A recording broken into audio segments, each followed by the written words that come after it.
Hey, hello, Gravitrons. I'm more gravity. Let's play chess. I switched from the pointers or almost pretend guns to thumbs up today. I think I might keep it that way. It seems a little bit uh, better that way. We're gonna play game in 10 minutes per game per side.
If he offers, I'll accept. I'm not sure if I want a rematch to offer a rematch.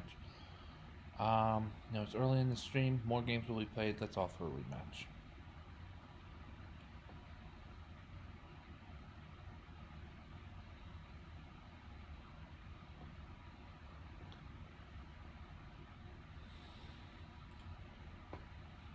Okay, that's fine.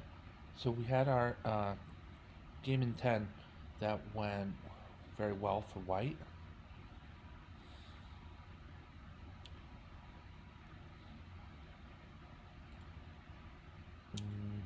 I'm wondering if I'll play another game in 10 or if I'll play some game in 5s. Do we want to go over this game before that?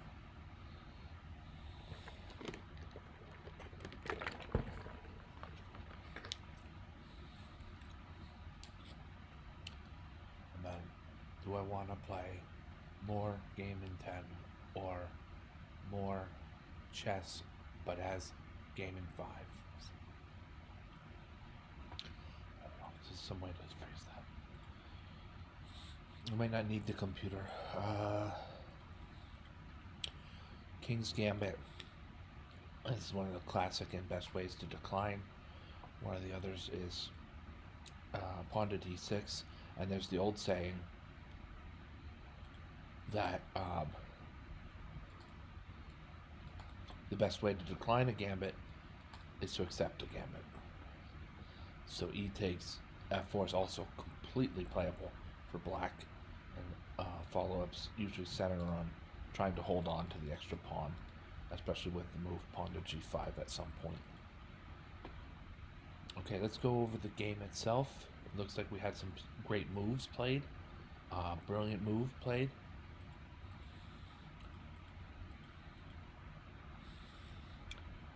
White is doing well, and recapturing the pawn is right in keeping with that. d6 maybe could draw some criticism. We're not sure where black should place this bishop, because the moves mostly lead to some sort of loss of material or time. or just get things congested for in the instance of bishop to d6. So black might play bishop to e7. In which case, yeah, okay. Considering that, then maybe pawn to d6 wasn't as bad, because this bishop's going to e7 anyway. I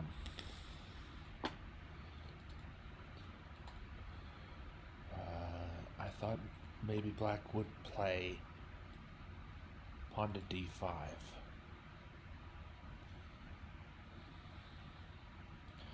So well, pawn to d5 doesn't really do. I don't know.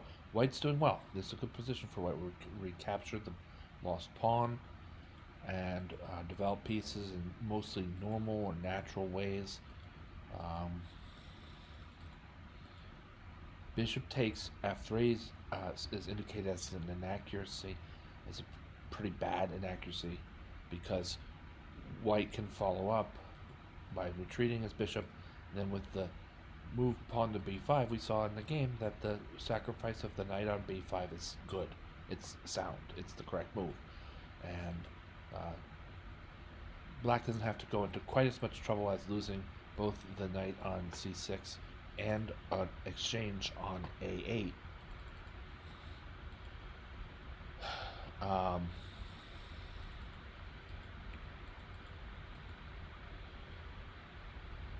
Right, keep the knight where he is. Some other move, perhaps that harass the bishop, and then we'll have to support the bishop in one move, which causes extra calculation mostly for white. And no matter what it is, say g6 or something out of the way like that, then and only then can white finally play d5 to put the pawn on the minor piece. And this piece will be lost.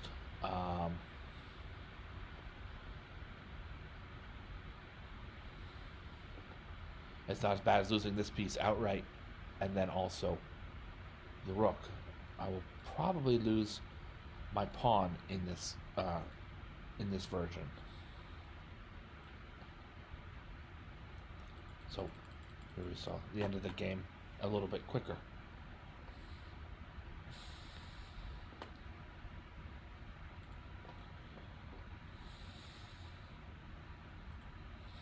Let's play some fives. Game in fives, I mean.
play this out against computer to finish.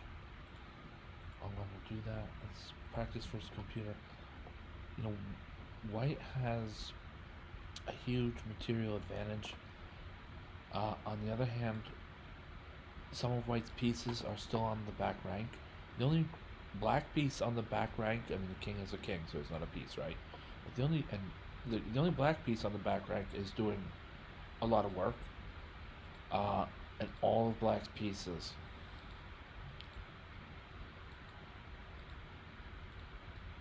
are incredibly active. Black has active pieces. There's the room for a lot of chaos, and realistically, white's not gonna get checkmated anytime soon. But the queen is here as a big target for black. It didn't work out quite in this position because I'm gonna gobble up even more material by capturing either the bishop at e7 or the knight at g4. I'm going to capture the knight on g4, mostly because of these the threat on h2, and I don't want things to get complicated with a rook on g2, and then there's all of a sudden there's a knight on e3. Let's keep things quite well and sane. The downside of capturing the knight is that I can capture the bishop on e7 with tempo. We're delaying the rook takes h2 because if that occurs, I'm playing queen takes f8 check, and then it's all over, right? So I don't know. Maybe queen takes e7 is the best move. Where queen takes e7, we'll think without the arrows this time. Queen takes e7. What's a better move for black than rook c8 or rook g8? I don't really know if there's any better place for the rook to find safety after the capture on e7. Black's desperate, so we'll go with the desperate move, and this is not a desperate defense, this is a desperate attack. The more desperate of the two types of desperate. And that's rook to c8. So let's try bishop takes, or queen takes e7. And my opponent has chosen, my computer opponent has chosen rook to b8. I mean, we could just sort of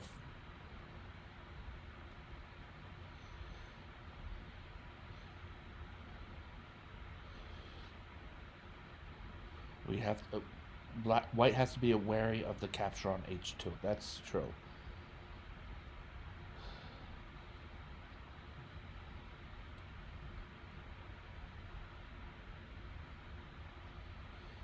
I think the way to do this, there's a couple ways to accelerate black's plans, as the international master Josh Waitzkin taught me on Chess Master 10. You could accelerate black's plans by playing h3 here. Rook to h2 doesn't work because black doesn't have enough time to both play rook to h2 and stop h takes g4. In which case the rook is now also under attack, so it's completely collapsing.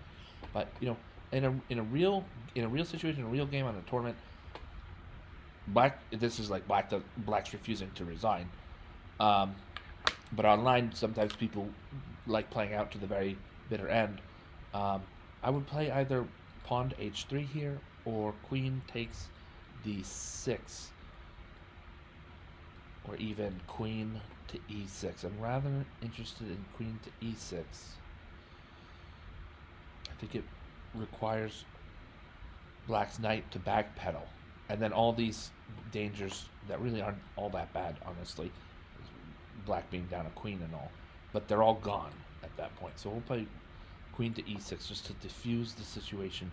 And now, with supporting the knight by way of the pawn move, pawn to h5, I can just kick that knight and be pretty darn safe against counterattacks and so on. So capture on d7 is another point of material, and it makes my opponent's rook flee the square.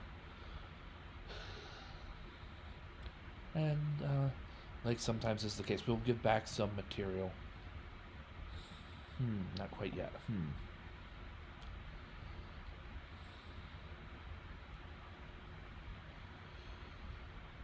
What I want to do is move the bishop in a way that I'm giving back the b2 pawn, not the bishop.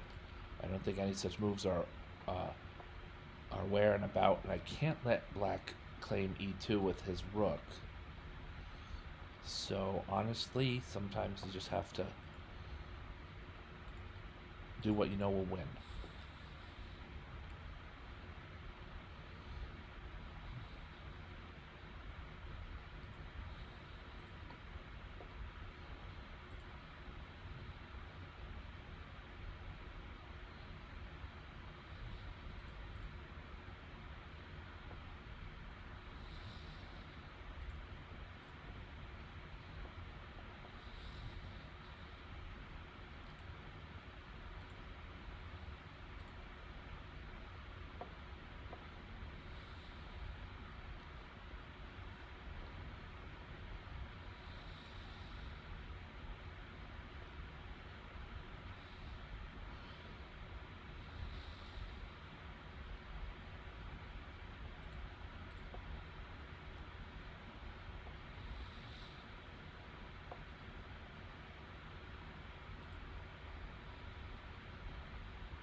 So this is, yeah, it's clearly white has won.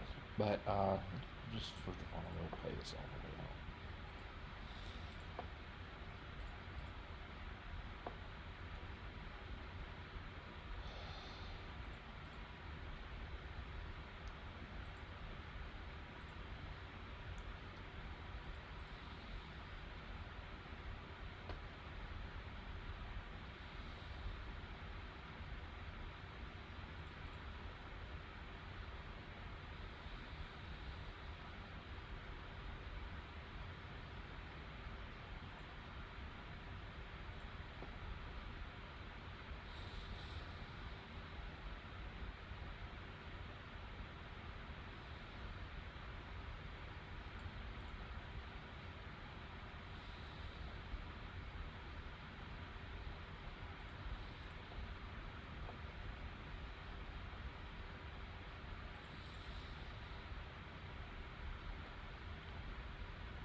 that one important thing occurred during that.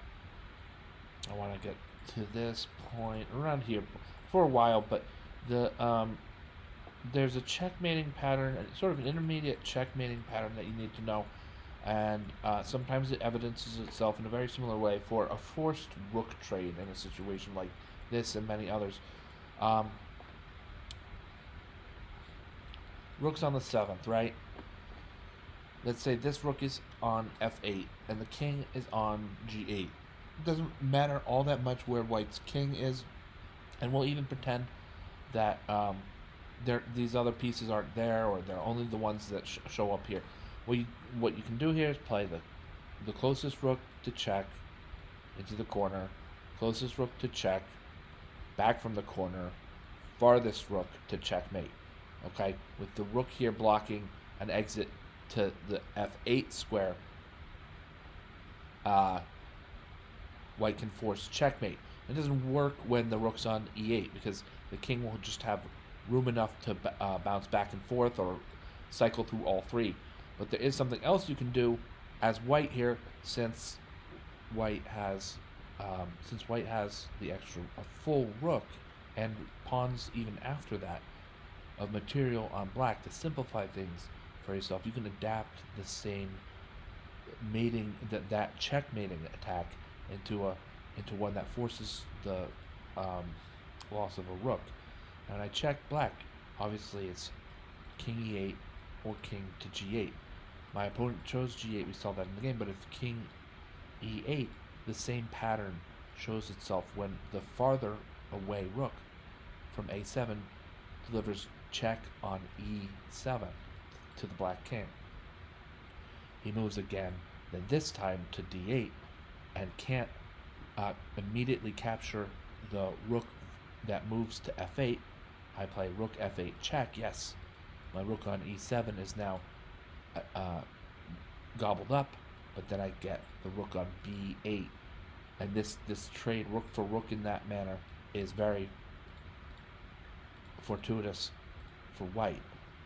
That's if you went that way, and the similar pattern to the more towards the king side as black chose in the game, or rather as the computer on maximum chose in the game, as the computer chose in the game, king to g8, then rook to g7 check. King can continue with his plan of just avoiding h8, but then the pattern forces black's king towards the center, and even if he is attacking one of the two rooks, when the other rook breaks, I don't know, tie or the 7th rank here or something, I think it's the 7th rank, the h7 rook moves to h8 check, breaking the two rooks on the 7th rank, and just as we saw, black captures and then white captures, and there's just way too much against black on this chessboard, and white will win. Way too much for black to draw or win. And white's going to win that chessboard.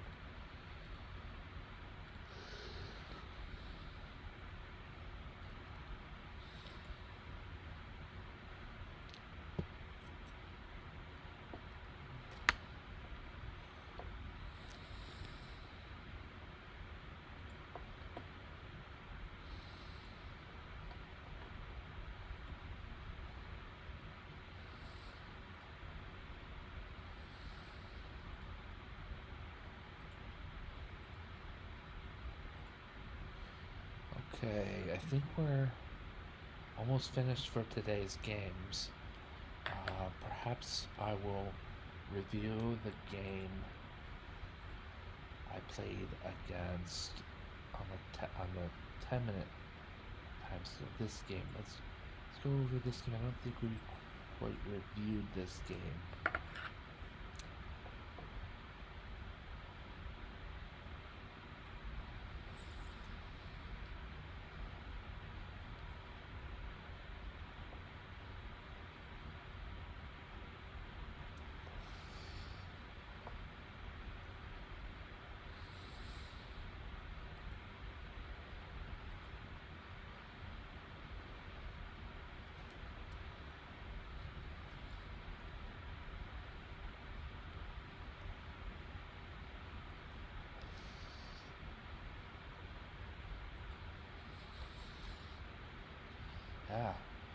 So this game we played most recently, 21 moves, and 21 moves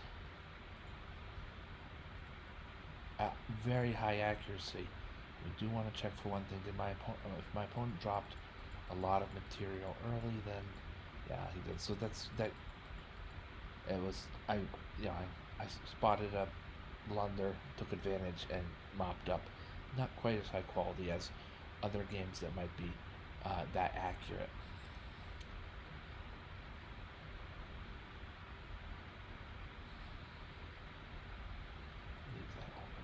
This game, however, I felt was probably a bit more on the competitive side. We like to see that in chess, and we're going to walk through this game, maybe move by move. White's doing very well with a strong center. He gains the pawn, and pretty much mostly natural development. Black can kick that bishop, but he'll have to contend with the tactics that arise after this type of move. There's another, short game, so my opponent lost that bishop and then a rook, so resignation to follow, and is a fun game. It was a fun game. All right, folks.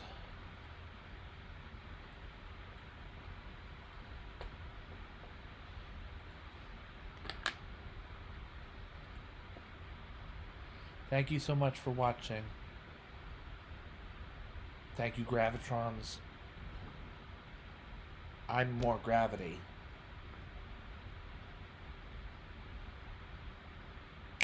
Have a great night. And have a great and safe upcoming New Year's. Ring in that new year.